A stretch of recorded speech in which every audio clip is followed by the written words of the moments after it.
Patay ang duha ka mga lalaki nga nagkaut og atabay sa Pamplona, Negros Oriental. Si Femery dumabok sa report. Ano ako matila? Ano ka na? Tabang! Nahitabo ang insidente kagahapon sa hapon sa barangay Simbruyo. Matod sa investigasyon sa kapulisan sa Pamplona, ang duha nagkubkub sa yuta aron himuong atabay. Samtang dito sa bangag nga adunay gilawmon nga 31 feet. Ang usa sa mga biktima mireklamo kini nga naglisod sa pagginhawa. Tungod niini daling mikanaog ang kaduhang biktima aron tabangon ang iyang kauban. Apan pag-abot sa ubos, siya nausab ang wala matod pa nakaginhawa. Dali nga nakatawag og tabang ang ubang mga kauban sa barangay. Gisuwayan pa sila sa pag-revive sa mga may responding rescuer. Apan wala na sila matabang.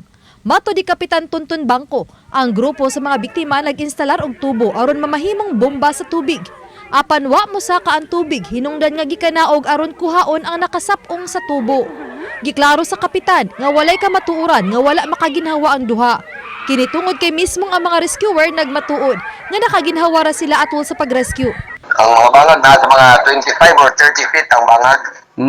Yan na siya tubig nga, mga tubig siguro na sa mga mga tubig mga 4 or 3 feet ang tubig. Moto siya nakaingon nga na igo yung ulo guro na nakuan siya ato na kuyapan siya motong na nalumos ba. Nagtuo ang kapitan nga nalumos ang unang biktima. Mismong mga kauban sa grupo nagmatuod nga nakapangayo pagtabang ang lalaki. Hinungdan nga gikanaog kini sa ikaduhang biktima. Apan nabali ang hagdan, napako ang ulo sa bato og nahulog sa tubig sa atabay hinungdan nga kini nalumos usab.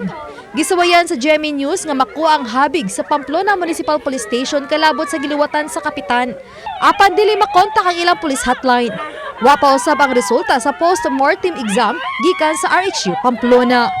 Uban ni Clans Gabutin, Femery dumabok. Balitang Bisdak.